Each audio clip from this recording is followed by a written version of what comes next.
Hola, ¿cómo están? El inconsciente cognitivo, la mente oculta.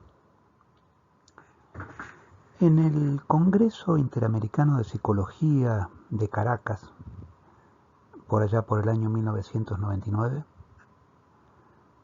tuve la oportunidad de conocer a una de las personas más afables, lúcidas y generosas que he tenido oportunidad de conocer hasta el hoy en día. Se trataba de Manuel Froufe Torres, el autor de esta obra que hoy nos toca comentar. Manolo es el titular de Teorías del Aprendizaje, asignatura que dicta desde hace muchos años en la Universidad Autónoma de Madrid. Por ese entonces, él terminaba de editar la primera edición de este libro, que fue producto de un año sabático, durante el cual tuvo oportunidad de recorrer los más prominentes centros e institutos de investigación en el mundo y auscultar cuál era el desarrollo relativo que los estudios sobre lo inconsciente cognitivo se habían desarrollado hasta ese momento. Hay inclusive una curiosidad. La editorial Biblioteca Nueva, que es la famosa de los 3 tomos de Freud, había cerrado como producto de algún problema económico, y justamente para la reapertura de su editorial eligió este texto, La continuidad del inconsciente freudiano, o la contraposición del inconsciente freudiano, ustedes juzgarán, que es el inconsciente cognitivo. En realidad, en sus textos, en sus prácticos, memoria inconsciente, los que cursan cognitiva, aprendizaje inconsciente, los que cursan aprendizaje, y yo quiero darles una semblanza general del texto. Nos vamos a detener particularmente en percepción, que es el primer tópico que aborda el libro. Memoria y aprendizaje lo verán en mayor profundidad en cada una de las comisiones. Luego veremos algo de manifestaciones patológicas y usos aplicados de la cognición inconsciente en cuanto a efectos prácticos y utilizaciones. Veamos primero que nada, para poder ubicarnos, cuáles son los supuestos básicos sobre el funcionamiento mental en los que abrevan estas investigaciones. A ustedes ya les resultará familiar, pero la idea es que existe un solo procesador, que es el que toma la información computada por los módulos de entrada, y que el procesamiento es serial, o sea, uno atrás del otro. Por lo tanto, rigen todas las posibilidades de utilizar la cronometría mental. Los tiempos son un indicador de la complejidad de los procesos. La secuencia de procesamiento es a partir de un estímulo, siempre que encuentre un marco activo que le dé respuesta, a través de la memoria sensorial, se acuerdan, un registro muy breve, operando a través de los transductores compilados de Fodor,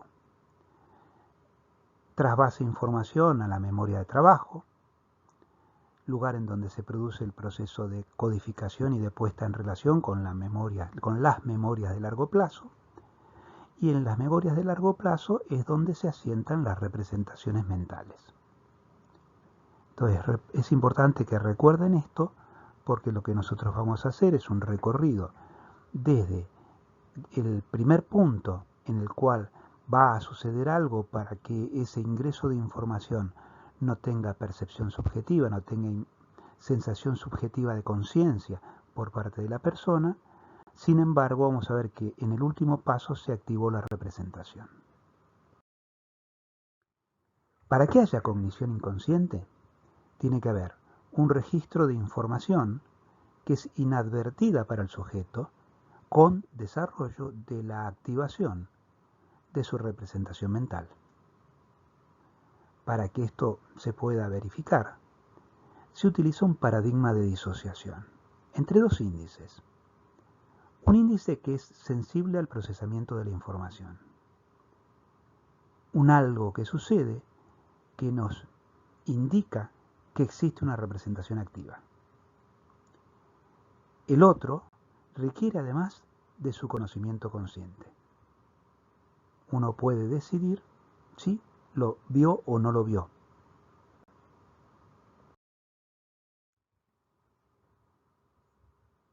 ¿Cómo se verifica la existencia de cognición inconsciente? Bueno, el indicador de conciencia puede ser la comunicación directa de la información por parte de la persona. También se puede recurrir a métodos psicofísicos estándar como la detección de señales. En cuanto al procesamiento inconsciente, esto no está presente, por lo tanto hay que salirlo a buscar por efectos indirectos. Algunos de ellos son efectos conductuales. Suponemos que hay activación de alguna representación si el hecho de que esta representación activada, por ejemplo, acelera los tiempos de respuesta o, por ejemplo, aumenta la cantidad de aciertos. Estos serían efectos conductuales de la activación de una representación que no ha sido percibida conscientemente y que, sin embargo, impregnó una tarea posterior.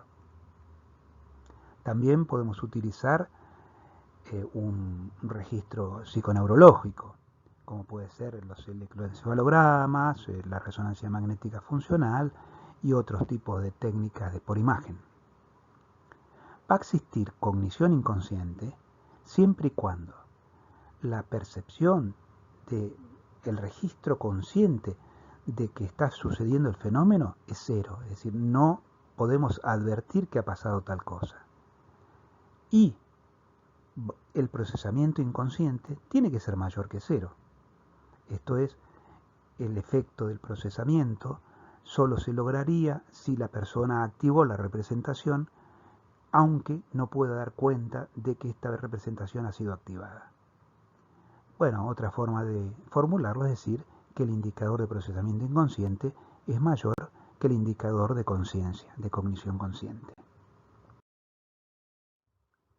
Particularmente veamos qué sucede en la percepción inconsciente. Es el registro inadvertido de estímulos inadvertido con la consecuente activación de una representación mental. ¿De qué representación mental? De la que está asociada con el estímulo que se haya presentado, sea este visual, auditivo o de cualquier naturaleza. Es un proceso complejo, del cual puede acceder a la conciencia solo el producto final, y en ocasiones ni siquiera ello, tanto sea por las limitaciones del sistema de conciencia en cuanto a su amplitud, como a problemas de resolución temporal.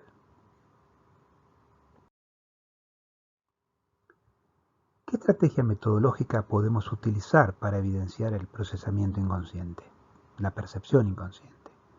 Pues entonces, nuevamente, la disociación entre los indicadores de conciencia y los indicadores de procesamiento. El indicador de conciencia debe advertir de la ausencia de conciencia subjetiva del estímulo, y el procesamiento debe indicar que hay activada alguna representación y que hace que este procesamiento desemboque en un comportamiento o en una conducta que podamos verificar experimentalmente de algún modo.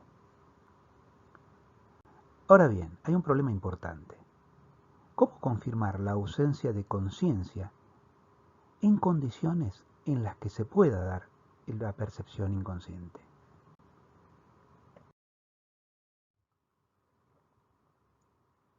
Si los estímulos son inadvertidos para la persona, pero por ejemplo afectan el tiempo de respuesta u otros procesos como si hubieran sido reconocidos, es bastante fácil confundir una percepción consciente precaria, es decir, mal estimada por la propia persona, con percepción inconsciente. ¿Cómo hacemos para verificar que efectivamente existe percepción inconsciente? Este problema ha recibido diversas soluciones, donde cada una de ellas tiene ventajas y también inconvenientes, aunque hay algunas que son de mejor calidad que otras. Naturalmente, el primero que uno puede recurrir es el autoinforme. La persona dice no haber tenido registro consciente de tal o cual fenómeno visual, auditivo, etc. También se ha utilizado el fenómeno de discriminación perceptual, cuando éste se encuentra por debajo del umbral. La discriminación perceptual puede ser un criterio de detección o un criterio de identificación. Volviendo a lo que nosotros vimos en la clase de priming, enmascaramiento y toma de decisión lexical, el criterio de detección sería aquel en el cual uno detecta, por ejemplo, que esto es palabra o no palabra. Y el criterio de identificación es poder reconocer y leer la palabra en cuestión. Para determinar el umbral, lo que se hace es ver cuál es el nivel del azar. Si el umbral se encuentra por debajo del nivel del azar, estamos en presencia de percepción inconsciente. Hay otras técnicas empleadas para suprimir el conocimiento consciente, sabiendo que con esa manipulación no anulamos el procesamiento inconsciente.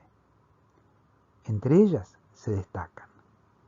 Una de las más conocidas, seguramente todos ustedes la deben haber escuchado o visto en películas, es la estimulación subliminal. Para eso se utilizan dos técnicas. O bien se degrada la calidad del estímulo. ¿Vieron como esos dibujos sintéticos que se llaman, que con 4 o 5 líneas nos representan una figura? Pero que si uno va sacando líneas del dibujo, prácticamente la hacen irreconocible. Alguien le tiene que advertir que está ese dibujo por debajo y entonces uno lo puede configurar. O, decíamos, una de las formas es degradar la calidad del estímulo y el otro es acortar el tiempo de presentación de la señal. O sea que el tiempo en que se presenta en la pantalla, por ejemplo, sea extremadamente breve. Otra forma es la manipulación de la atención. Por ejemplo, la escucha dicoica. Cada uno de estos lo vamos a ver a continuación. Finalmente, el enmascaramiento, que sobre todo se utiliza en su formato visual. ¿Cómo se utiliza la estimulación subliminal? Bueno, generalmente se han utilizado con los paradigmas asociados a los paradigmas de condicionamiento clásico y defensa perceptual. En el caso del condicionamiento clásico, lo que se ha hecho es asociar una señal subsensorial, o sea, por ejemplo, una señal de 5 a 12 decibeles no produce capacidad sensitiva, está por debajo del umbral de la capacidad sensitiva de las personas. Por lo tanto, la respuesta es nula. Pero si esta señal se asocia con un pequeño golpe eléctrico muy pequeño, que produce una respuesta galvanométrica que se puede medir corriendo a lo largo de la piel, como cuando a uno se le paran los pelitos, o viéndolo en un electroencefalograma, o viendo la dilatación y contracción de la pupila, nosotros veremos que como producto de este apareamiento logramos producir que una señal subsensorial tenga el efecto deseado de estimulación subliminal. La defensa perceptual es un fenómeno que se ha descrito inicialmente en psicología social y que nos dice que las personas, tendemos a subpercibir, no percibir aquellas cosas que nos harían sentir mal. Entonces, lo que se hace en este caso es utilizar un estímulo subsensorial emocionalmente negativo y se genera un apareamiento como en el caso anterior y esto produce mayor tiempo de respuesta y mayor respuesta galvanométrica. Ahora bien, para el caso de esta forma de utilizar la estimulación, el problema es similar al que comentabas anteriormente. ¿Es realmente un problema anterior al reconocimiento perceptual o es un problema de ejecución? En realidad no se puede establecer con precisión absoluta el momento en que comienza a operar el fenómeno de defensa perceptual y por lo tanto podríamos estar en realidad nuevamente en una situación de percepción consciente mal estimada. Esta técnica es bastante más firme, se llama escucha dicoica. Se utiliza un auricular al estilo de los que ustedes pueden ver en la pantalla y lo que hace es recargar la actividad en un canal. Por ejemplo, en uno de los auriculares escuchamos palabras aisladas, una tras de otra, que en realidad van a ser los estímulos inconscientes. Y en otra se presentan números a la que la persona le debe restar 3 y decirlo en voz alta. ¿Qué pasa? Saben que la atención es uno de los recursos más mezquinos que tenemos. Por lo tanto, si a partir de la presentación de un número le tenemos que restar 3, estamos permanentemente teniendo que prestar atención a lo que escuchamos en ese oído y no le prestamos atención a lo que está sucediendo en el otro oído.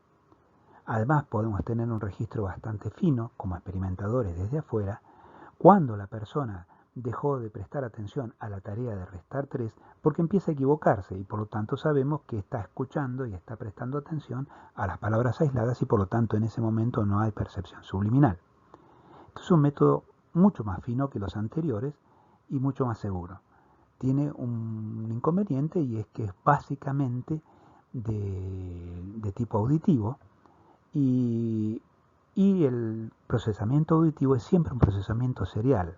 Por lo tanto, para muchos experimentos no es el más indicado porque supone un procesamiento paso a paso, uno atrás de otro, y en muchos casos nosotros necesitamos que la persona decida en algo que aparece en conjunto.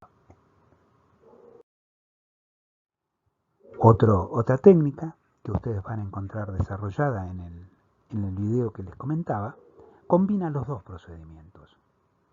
Sobrecarga la información, como la escucha dicoica, pero además reduce el tiempo subliminal.